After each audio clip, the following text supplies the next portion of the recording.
ஆக்சுவலா அவங்க சக்சஸ் நாங்க காத்து கொண்டானோம். ஒரு ஹோட்டல் காவலாளி மகள் நீட் தேர்வு வெற்றி பெற்று விட்டார், இதோ தமிழ்நாட்டுக்கு ஒரு டாக்டர் அப்படிதான் சொன்னோம். ஆமா சார், அது இங்க வந்து எனக்கு ஆச்சரியமா இருக்கு. இங்க வந்து செலிப்ரேட் பண்ணது அந்த பேரு புகழ் வச்சு ஒண்ணும் நடக்கல லைஃப்ல. நான் 3 தடவை எழுதியும் எனக்கு கிடைக்கல. டாக்டர் இல்ல போறீங்க? நான் டாக்டர் இல்ல. அதனால இப்ப நான் உக்ரைன்ல எம்பிபிஎஸ் ட்ரை பண்ணிட்டு இருக்கேன். உக்ரைன்ல எவ்வளவு மார்க் நீங்க? 420 this time. இல்ல 12th மார்க் 1120. 1120. என்ன இல்ல சார், இல்ல நீங்க சொன்னா அந்த பொண்ணு நீட்ல பாஸ் ஆனா டாக்டர் ஆயிருக்கும் சொன்னீங்க. உட்கார்ந்துக்கோ. நீட்ல பாஸ் ஆனா டாக்டர் இல்லையா? ஆமா சார். இந்த பொண்ணு 3 தடவை எழுதி பாஸ். Right sir. ரொம்ப இப்படி சொல்றீங்க. நியூஸ்ல போறது ஒண்ணா இருக்கு, ஆனா ரியாலிட்டி வேறையா இருக்கு இல்ல. 3 தடவை பாஸ் பண்ணியுமே டாக்டர் ஆக முடியலன்னா என்ன பிரச்சனை? ஆனா என்னமோ பெரிய ஏதோ ஒரு உலகத்துக்கு சொல்ல வர மாதிரி சொல்ல வந்தாரு. அந்த பொண்ணோட +2 மார்க் கேட்ட உடனே கொஞ்சம் சைலண்ட் ஆயிட்டாரு.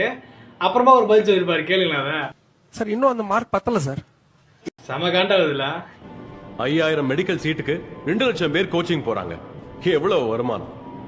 பள்ளியில் படித்த பின்பு அந்த கல்வி தகுதி இல்லை என்றால் நாம் ஏன் பள்ளிக்கு போக வேண்டும்? கோச்சிங் சென்டர்லயே நேரா சேர்ந்துடலாமே. எதுக்கு இத்தனை வருஷ படிப்பு? கடவுளுக்கு நிகரான மருத்துவ படிப்பு இனி ஏழைகளுக்கு இல்லாம போகும். ஒரே தகுதி தேர்வு என்ற நிலையை கடைபிடிக்கும் பட்சத்தில் அனைவருக்கும் ஒரே கல்விதான் வழங்கப்பட வேண்டும். ஒரே தர ஆசிரியர்களை வழங்க வேண்டும். சாமானியனின் கடைசி ஆயுதம் கல்வி. அந்த ஆயுதம் தான் பொருளாதாரம், ஜாதி, ஏற்றத்தாழ்வு இவற்றிலிருந்து விடுபட உதவும். நீட் தேர்வை ஏன் எதுக்குன்னு கேட்பாங்கல்ல, அந்த மாதிரி ஆளுங்களுக்குலாம் அந்த வீடியோ அனுப்பிச்சு விடுங்க.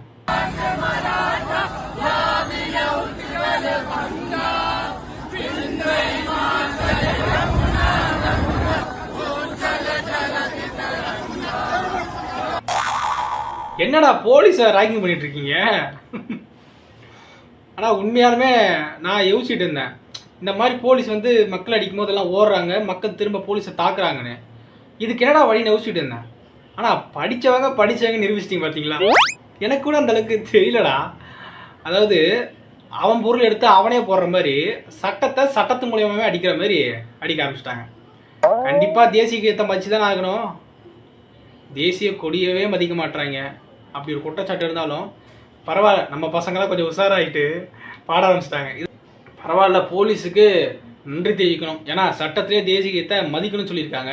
நல்ல வேளை நீ பாட்டு பாடினாலும் பரவாயில்ல, அவனை அடிப்புனான்னு சொல்லிட்டு காவல்துறை போய் அடிக்காமல் நின்று இருக்கிறத பார்த்தா இன்னும் எங்கேயோ கொஞ்சம் கொஞ்சமாக அந்த தேசிய பற்றெல்லாம் இருக்குன்னு நம்புகிறோம். பல லட்சக்கணக்கான ரசிகர்களை நாங்க வச்சிருக்கிறோம். ஒரே தேர்தலில் முதலமைச்சர் அந்த புடுங்கில்ட்ட நான் சொல்றது, உன் உருவப்படம் பொறிச்ச பதாகைக்கு பால் ஊத்துறவன்ட்ட சொல்லணும். நீ அதுக்கு பதிலா ஒரு மரத்துல நின்று நீரை ஊத்துறான்னு நீ சொல்லணும். அப்பதான்டா நீ மண்ணை நேசிக்கிற. நீ அப்பதான்டா நீ எனக்கு தலைவனாகிற தகுதியை பெறுவ. பால் மிக உயர்ந்த ஒரு சத்துள்ள பொருள், உணவு பொருள், முழுமையான உணவு. அது கிடைக்காது எத்தனையோ ஏழை தாய்மார்கள், குழந்தைகள் கிடக்குறாங்க. அந்த பாலை போய் என் படத்துக்கு ஊத்தி வீணடிக்காதீர்கள் என்று ஒரு அறிக்கை இதுவரை விட்டதுண்டா? ஏன் ஊத்துறவை? ஏன் இவங்களை வச்சுட்டு என்ன செய்வ? ஒரு இனம் கேளிக்கைகளையும் பொழுதுபோக்குகளையும் அதிக நாட்டம் கொண்ட ஒரு இன மக்களை புரட்சிக்கு தயார் செய்ய முடியாது. அவன் இருந்துட்டு போன நாற்காலியை கட்டி பிடிச்சி படம் எடுத்துக்கிட்டு இத பாக்குறவன், உலகத்துல பாக்குறவன் இந்த இனக்கூட்டத்தை கேடு கட்ட இனம் நினைக்க மாட்டானா? சொல்லுங்க. இப்படியெல்லாம் நடக்குன்னு அன்றே கணித்த சீமான்ற மாதிரி நடந்துகிட்டு இருக்கு. சொல்றதுக்கு ஒண்ணும் இல்ல. ஒரு நாள் பாருங்க, எனக்கு இருக்கிற கோபம் மாதிரி பல லட்சக்கணக்கான இளைஞனுக்கு வெறி வரும். அவன் அதாவது புரட்சி எப்போதுதான் வருங்களில் நீங்க புரட்சின்னு பேசிக்கிறீர்கள் வெளியிட்ட கேட்கிறாங்க. அவரு இதுவரை வாழ்ந்தது போல இனி எப்போதும் வாழ முடியாதுங்கிற நிலை உருவாகும் போது மக்கள் தானாக புரட்சி செய்வார்கள். இப்ப பாருங்க, மீனவர் தெருவு கொண்டு போராடுறாங்க, மாணவர் போராடுறாங்க, செவிலி பெண், மருத்துவர் போராடியாச்சு, ஆசிரியர் பெருமக்கள், இடைக்கால ஆசிரியர்கள், போக்குவரத்து தொழிலாளர்கள், உழவர்குடி, வேளாண் மக்கள் தெருவா போராட்டம் வெடிச்சுக்கிட்டு அங்கங்க கங்கு இருக்கு, நெருப்பு துகள் ஒன்னாக்கிட்டா எவனும் நிக்க முடியாது. அந்த வேலைதான் செஞ்சுக்கிட்டு இருக்கோம். கொஞ்ச நாள் தான், நீங்க கொஞ்ச நாள் பாருங்க, நீரற்ற நகரமாயிரும். என்ன சொன்னாலும் மக்களுக்கு புரியல, கடுமையான வறுமை, ஒரு தலைமுறை வெறி கொண்டு எந்திரிக்குது. அது ஏன்னா அது புரியுது, செய்யுது, பேராபத்தை நோக்கி போகுது, நம்ம வாழ முடியாத சூழல் உருவாக்கிக்கலாம். ஆனா மனசாட்சி தொட்டு சொல்லுங்க, இவர் சொல்றதெல்லாம் நடக்குதா இல்லையா? அதுக்கு மேல உங்க விருப்பம். நீர் மாசுபட்டுச்சா இல்லையா? தண்ணி கிடைக்க பஞ்சமா வந்ததா இல்லையா? உணவு ரசாயனமா மானதா இல்லையா? தோடுக்குள்ள மூக்கத்துக்குள்ள நீ விட்டா மறைச்சு கொண்டு எழுதிட முடியும்னு நம்ப சொல்றேன். ஆனால் இந்த ஓட்டு போடுற பெட்டி, இவ்வளவு பெரிய பெட்டிகளை ஒண்ணும் செய்ய முடியாதுன்னு நம்ப சொல்றேன். இது சரியா பதிவு நடக்குங்கிற இந்த மூக்குத்திக்குள்ள பிட்டு கொண்டு போய் எழுதிடுவான்னு என்னை நம்ப சொல்ற. அருணா கொடியா இருக்க சொல்ற, பூணூலா இருக்க சொல்ற, தாடிய கழட்ட சொல்ற. இதெல்லாம் ஒரு ஜனநாயக நாடா? ஏன் எனக்கு படிக்கிறது இந்த நாட்டுல மட்டும் நான் விரும்பிய கல்வியை கற்கிறது ஏன் எனக்கு இவ்வளவு கடினமையா இருக்கு? ஏன் உலகத்தில் எந்த நாட்டிலே கல்வி ஏன் சுகமா இல்லாம சுமையா இருக்கு?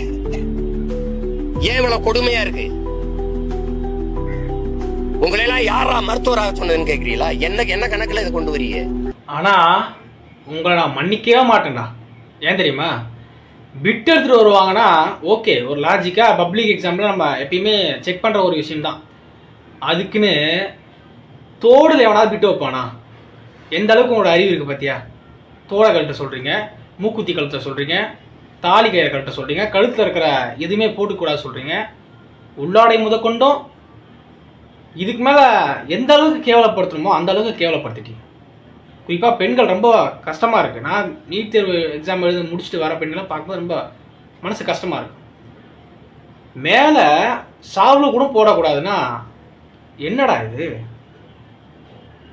அந்த அளவுக்கு எனக்கு என்ன கடுப்புனா, அந்த அளவுக்கு இவங்க பாதுகாப்பு பண்ணி அந்த பசங்க எங்கே பிட்டடிச்சிருவாங்களோ, நாங்கள் மாணவரோட அக்கறையில் அவ்வளோ கவனமாக இருக்கோன்னு சொல்கிற நீங்கள் எப்படி 3 முறை எல்லாம் லீக் ஆச்சு?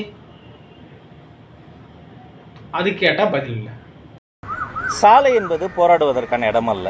A few moments later. மக்களா ஒன்னா நின்னு உங்களை சரி செய்ய வைப்போம். டிவிகே சார்பா அதுக்கு உண்டான அத்தனை போராட்டங்களும் எடுத்து நடத்தப்படும். பல பேர் வேலை முடித்து வீட்டுக்கு செல்லக்கூடிய அவசரம், மருத்துவ உறுதிகள், பல விஷயங்கள் இருக்கும்போது சாலை என்பது போராடக்கூடிய இடம் அல்ல. அதுல ரொம்ப தெளிவா இருக்கும். அதாவது என்ன சொல்றது தெரியல. முன்னாடி ஒன்று சொல்கிறாங்க, அப்புறமா ஒன்று சொல்கிறாங்க. எனக்கு தெரிஞ்சு போராட்டம் பண்ணுறது வந்து அவங்களோட உரிமைப்பா. அவங்க வந்து எங்கே வேணால் போராட்டம் பண்ணலாம். அதாவது பொதுமக்களுக்கு இடையூறு தரமாக போராட்டம் பண்ணலாம். அப்படி பண்ணியுமே அப்போ அரசாங்கம் வந்து என்ன நினைக்குன்னா, அவங்க மட்டும் ஒரு பக்கம் மூலிகை போராட்டம் பண்ண போகிறாங்க, அதனால் யாருக்குமே எந்த ஒரு பிரச்சனையும் கிடையாது, அவங்க பண்ணுற வேலை பண்ணிட்டு கிடக்கட்டும் அப்படின்னு அரசாங்கமும் சைலண்டாக இருந்துச்சுன்னு வச்சுக்கலாம். அங்கே தான் தப்பு வருது. அப்படி தான் வந்து தூய்மை பணியாளர்களும் கஷ்டப்பட்டாங்க. கிட்டத்தட்ட அவ்வளோ நாள் போராட்டம் பண்ணியும் எந்த ஒரு ஆக்ஷனும் எடுக்கலை. காரணம் என்ன? அவங்க அமைதியாக ஒரு ஓரமாக போராட்டம் பண்ணுறாங்க, யாரும் டிஸ்டர்ப் பண்ண போகிறதில்ல, யாரும் கேட்க போகிறதில்லன்னு விட்டுட்டாங்க. ஆனால் போக்குவரத்து வந்து இடைஞ்சூறு பண்ணாதான் மக்களுக்கு கொஞ்சம் அவதி. அதாவது இந்த ரோட்டில் ஒரு முக்கியமான இடத்துலலாம் போயிட்டு போராட்டம் பண்ணாதான் அப்போ தான் உடனே நீங்கள் ஆக்ஷன் எடுப்பீங்க. ஐயோ ஏதோ ஒரு பிரச்சனை நடக்குமே அப்படின்னு வந்து உடனே கொஞ்சம் அந்த நடவடிக்கை எடுப்புன்றதுனால தான் மக்களும் அதை செய்யலாம். யாரும் வேணும்னே போயிட்டு எதுவும் செய்கிறது கிடையாது. அந்த உரிமையை பறிக்கப்படும் போது அதெல்லாம் செய்யப்படுறது. இது வந்து நீங்களும் செஞ்சுருக்கீங்க. ஆனால் இப்போ இப்படி சொல்கிறது தான் கொஞ்சம் கஷ்டமாக இருக்குது. அவங்களுக்கு கொஞ்சம் ஒரு இடத்த கொடுத்து போராடுறதுக்கு அனுமதி கொடுத்தா நல்லாயிருக்கும். அதை தவிர்த்துட்டு போராட்டம் பண்ணுறவங்க எல்லாத்தையும் போலீஸ் விட்டு அடக்குமுறையாக தூக்கிட்டு போகிறதுலாம் ரொம்ப மோசம். இதை வந்து நீங்களே எதிர்த்தீங்க, நீங்களும் அப்படி செய்கிறீங்கன்றது தான் கொஞ்சம் கஷ்டமாக இருக்குது.